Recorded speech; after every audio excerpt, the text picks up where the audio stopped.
Bonjour à tous, chapitre 4, mélange et réaction chimique. Vous avez en fond d'écran ici une très belle réaction chimique qui s'appelle la pluie d'or. J'aurai l'occasion de vous montrer en vidéo la première partie de cette réaction chimique. La deuxième partie, je pense que je vous la ferai en classe parce que c'est quand même assez joli à regarder. Le plan de mon cours qui va arriver. Le plan de mon cours. En première partie, on verra des généralités sur les trois types de transformation de la matière que je vais vous présenter. Mélange, transformation physique, transformation chimique. Et en deuxième partie, on abordera une première manière de parler de conservation de la masse, c'est-à-dire est-ce que la masse se conserve en gardant les mêmes molécules ou est-ce que la masse se conserve en transformant les molécules. Donc, première partie, mélange et transformation de la matière. Vous savez déjà, parce que c'était au programme de 6e, que vous l'avez revu l'année dernière en 5e, vous savez qu'il existe différents types de mélanges. En un, les mélanges homogènes, où on ne distingue plus les constituants. Un exemple, par exemple, c'est le sirop de menthe. On ne distingue plus l'eau ni le sirop de menthe. On a un mélange bien brassé des deux constituants. Et puis on a les mélanges hétérogènes, dont on distingue au moins deux constituants. Il peut y avoir plus de constituants. Mais un mélange hétérogène, on distingue au moins deux constituants clairement. Par exemple, si on mélange de l'eau et de l'huile, on va bien avoir une couche d'huile distincte au-dessus d'une couche d'eau bien distincte. Alors l'objet du cours, c'est d'aller un peu plus loin et de se poser la question, que se passe-t-il à l'échelle moléculaire ?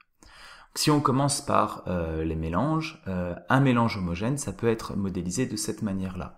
Vous avez ici des molécules bleues, ici des molécules rouges. Quand on mélange les deux, on va bien obtenir de manière intime et à l'échelle microscopique chaque molécule bleue voisine d'une molécule rouge et ainsi de suite, bien homogène, bien mélangée dans la totalité de l'espace. Donc ici, on peut expliquer de manière moléculaire que c'est possible pour une molécule bleue de se retrouver à côté d'une molécule rouge sans qu'elle se repousse, sans que ça pose un problème particulier. Et c'est ce qui fait qu'à l'échelle macroscopique, à notre échelle, eh bien les deux constituants sont parfaitement mélangés. Par contre, pour un mélange hétérogène, à l'échelle moléculaire, on obtient quelque chose de cette manière, de cette sorte-là. Molécule bleue, molécule rouge, mais si on regarde à l'échelle moléculaire, vous avez bien ici un tas de molécules bleues bien distinct d'un autre tas de molécules rouges. Alors ça peut arriver quand justement, à l'échelle moléculaire, eh bien, il y a une forme de répulsion entre la molécule bleue et la molécule rouge. Si elles se repoussent, par exemple, comme deux pôles de deux aimants, d'accord ? Si ça se repousse de cette manière-là, alors on va pas pouvoir, à l'échelle moléculaire, mettre chaque molécule rouge à côté de chaque molécule bleue. Elles vont plutôt avoir tendance à s'organiser comme ça en paquets de molécules rouges d'un côté, bien séparées des molécules bleues de l'autre. Et c'est pour ça qu'à notre échelle, on obtiendra bien deux phases distinctes, deux zones bien distinctes de l'espace, comme un endroit où on n'aura que des molécules d'huile et un endroit où on n'aura que des molécules d'eau. Pour résumer, au cours d'un mélange, le nombre de molécules reste le même.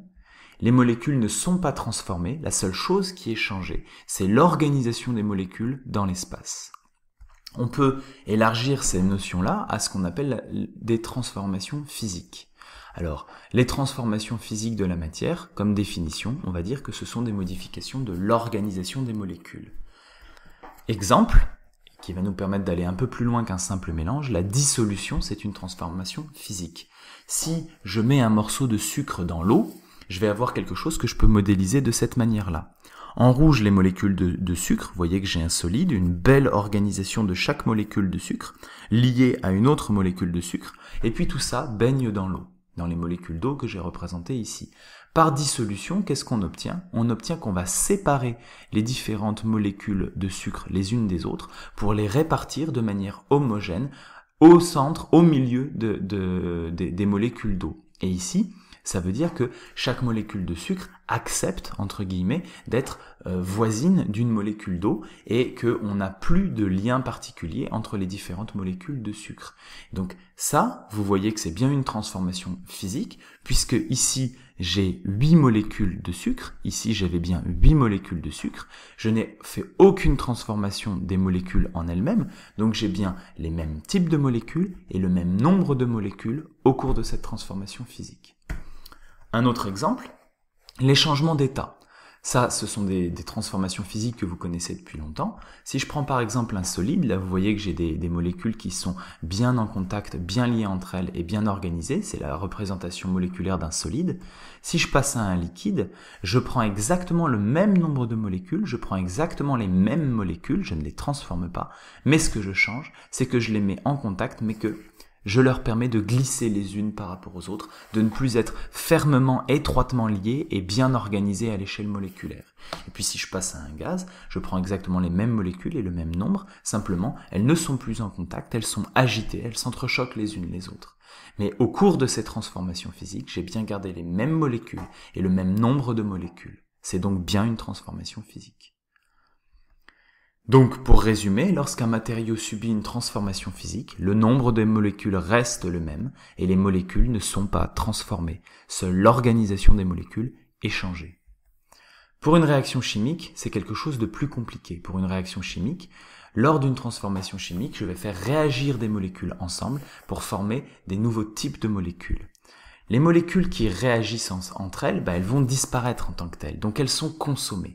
On va les appeler des réactifs parce qu'elles réagissent. Et les molécules qui sont formées, elles sont produites, donc on va appeler ça les produits. Je peux modéliser ça de la manière suivante. Ici, imaginons que la réaction chimique, c'est que une molécule bleue plus une molécule rouge réagissent ensemble pour former une molécule rose. D'accord ? Eh bien ici, à la fin de la réaction chimique, la totalité des molécules bleues et rouges ont été consommées, elles ont disparu pour ne former que des molécules roses. Alors ici, j'ai rajouté une petite complication qui est que vous voyez qu'il reste une molécule bleue. Ça, c'est parce que au début, ici, j'ai bien pris la peine de faire 10 molécules bleues et ici, je n'ai fait que 9 molécules rouges. Donc vous allez bien avoir 9 molécules rouges qui vont pouvoir réagir avec 9 molécules bleues pour me donner 9 molécules roses, et puis il restera une molécule bleue toute seule qui n'a pas pu réagir. Ça veut dire que la réaction chimique, elle s'arrête quand une des molécules qui est consommée, quand un des réactifs est épuisé. Ici, la réaction chimique, elle s'est arrêtée parce que la molécule rouge, ce réactif-là, a été complètement consommé, a été épuisé. Et tant pis s'il reste une molécule bleue, elle reste dans le milieu réactif à la fin, en face d'autres molécules roses. Donc, un exemple de réaction chimique, je vais vous en montrer un maintenant. Donc sachez qu'il existe des milliers de molécules différentes et des milliers de réactions chimiques possibles. On peut en trouver plein d'exemples, je vous montre celui dont je vous ai marqué tout à l'heure le fond d'écran. Donc c'est une vidéo YouTube sur laquelle je vais aller là maintenant. Alors, dans cette vidéo YouTube, vous voyez ici, je vais enlever le son, vous voyez ici une solution complètement incolore, mais qui contient en fait une molécule en grande quantité qui s'appelle de l'iodure de potassium. Et ici, une solution complètement incolore qui contient du nitrate de plomb. Si vous vous rappelez, ce sont déjà les deux molécules qu'on avait rencontrées dans l'activité page 146. Alors là, il secoue bien pour obtenir une bonne répartition de ces deux molécules à l'intérieur de l'eau. Et puis ensuite, la prochaine étape, ça va être de mélanger les deux. Et si vous vous rappelez bien, vous savez déjà ce qui va se passer parce que vous vous rappelez quelle était la couleur qu'on obtenait quand on broyait ces deux poudres blanches à l'état solide entre elles. Donc là, dans un plus gros Erlenmeyer, il verse d'abord le nitrate de plomb et maintenant vous allez voir que instantanément, quand il va renverser l'iodure de potassium, boum, on voit une nouvelle molécule apparaître. Et alors je ne sais pas si vous voyez, mais il y a des espèces de volutes comme des nuages. C'est parce que les molécules qu'il vient de créer, elles sont apparues à l'échelle, à l'état solide et qu'elles flottent dans le milieu réactionnel, elles flottent dans l'eau. On a bien produit une nouvelle molécule dont on ne peut pas expliquer la présence autrement que par une réaction chimique. La suite, je vous la montrerai en cours. Donc ici, si je reprends le fil de mon exposé, vous voyez que ici, une solution incolore d'iodure de potassium et une solution incolore de nitrate de plomb ont réagi pour former une nouvelle molécule de l'iodure de plomb qui est jaune et solide. J'ai bien fait une transformation chimique, j'ai consommé des molécules pour en produire de nouvelles. Pour résumer, lorsqu'un matériau subit une réaction chimique, certaines molécules sont consommées, ce sont les réactifs, certaines molécules se forment, ce sont les produits, et la réaction s'arrête lorsqu'un des réactifs est complètement consommé. Ensuite, sur la conservation de la masse, qu'est-ce qu'on peut dire? On peut dire que chaque molécule a une masse fixe. Donc pour un même matériau, plus il va y avoir de masse, plus il va y avoir de molécules. D'accord? Plus il va y avoir de masse, plus il va y avoir de molécules. Ça me permet de dire que lorsque je fais une transformation physique, comme les molécules restent les mêmes et que leur nombre ne change pas, alors il faut bien que la masse totale se conserve. Je n'ai pas fabriqué de nouvelles molécules, je n'ai pas fait disparaître de molécules, donc il n'y a pas de raison que la masse évolue. C'est la raison pour laquelle quand je fais fondre un glaçon, eh bien au début si j'avais pesé mon glaçon, j'aurais obtenu exactement la même masse d'eau qu'une fois que mon glaçon a complètement fondu. Je n'ai pas perdu de molécules, la masse se conserve. Pour une transformation chimique, les choses sont un peu plus compliquées puisque les molécules se transforment, les réactifs sont tous consommés et les produits sont formés.